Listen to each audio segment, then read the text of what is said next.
Hello, everyone, and welcome to the Missouri School Boards Association's Board Report for the month of August. We thank you for the opportunity to share some news and information during a few minutes of your board meeting. We begin with a look at how Missouri's public schools are meeting the challenge of continuing to educate our students during the coronavirus pandemic. School boards and administrators throughout Missouri have spent the spring and summer developing plans and now are implementing those plans to start the new school year, which begins this month for most school districts. The decision to open school buildings and how to open school buildings is best made at the local level, so those plans vary significantly depending on location and local circumstances. Some districts are offering full-time in-person instruction, some a combination of in-person and virtual learning, and some are going completely virtual. Keeping students, teachers, and staff safe and healthy remains a priority for school boards and administrators while still providing students with a quality education. There are a couple of new federal laws on emergency leaves that apply to school district employees during this pandemic. One is the Emergency Paid Sick Leave Act. MSBA Associate Executive Director Kelly Hopkins says that law provides for 2 weeks of leave at full pay under certain circumstances.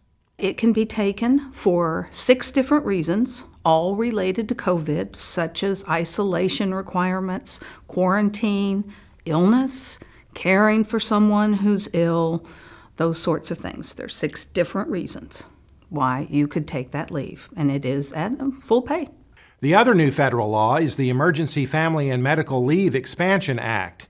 It allows eligible employees to have up to 12 weeks of leave to care for a child because a school or daycare facility has been closed, or if the care provider is unavailable due to a public health emergency. Contact the MSBA Legal Department for more details on those 2 new federal laws. While many Missouri students will be returning to classrooms this month, others will be learning virtually, either part-time or full-time. Hopkins says there's likely to be a difference between the virtual learning that took place last spring and the virtual learning taking place during the new school year. The biggest difference between virtual education in March and April and virtual education this coming school year is that March and April were a little loosey. We just wanted to keep students engaged. Virtual education beginning this year is going to be real education, 4 to 6 hours a day with students in classes and doing work and meeting the requirements of the district in terms of how they perform. MSBA continues to update our Pandemic Recovery Considerations document. The latest update features recommendations for teachers developed by Missouri Teachers of the Year. Topics include the cycle of assessment and instruction during school reopening, classroom design during the pandemic, and COVID considerations regarding substitute teacher plans and preparations. The Pandemic Recovery Considerations document is posted on the MSBA website, along with numerous other resources related to the reopening of schools. In response to the ever-changing environment and the challenges you are facing as Missouri school leaders, the MSBA Board of Directors has voted unanimously to take the 2020 MSBA Annual Conference, in cooperation with the Missouri Association of School Administrators and Missouri PTA, completely virtual. The virtual conference will include traditional pre-conference sessions, general sessions, and other conference events, as well as several sessions related to issues surrounding the coronavirus pandemic. Approximately 30 sessions will be presented during the virtual annual conference on September 25th through 26th. Additionally, a series of online sessions will be offered weekly to registered conference participants beginning October 6th. Registration will remain the same, and members will have access to all content until June 30th of 2021.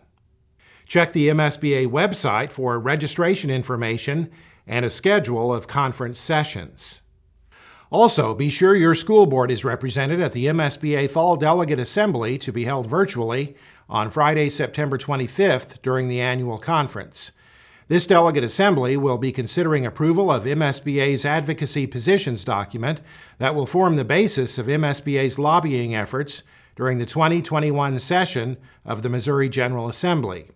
Delegates do not have to be registered for the annual conference in order to participate in the delegate assembly, and if your board's designated delegate cannot participate, you can designate another board member to represent your board at this important meeting. That's it for this month's edition of the MSBA Board Report. Thanks for allowing us to have some time at your board meeting, and so long from Columbia.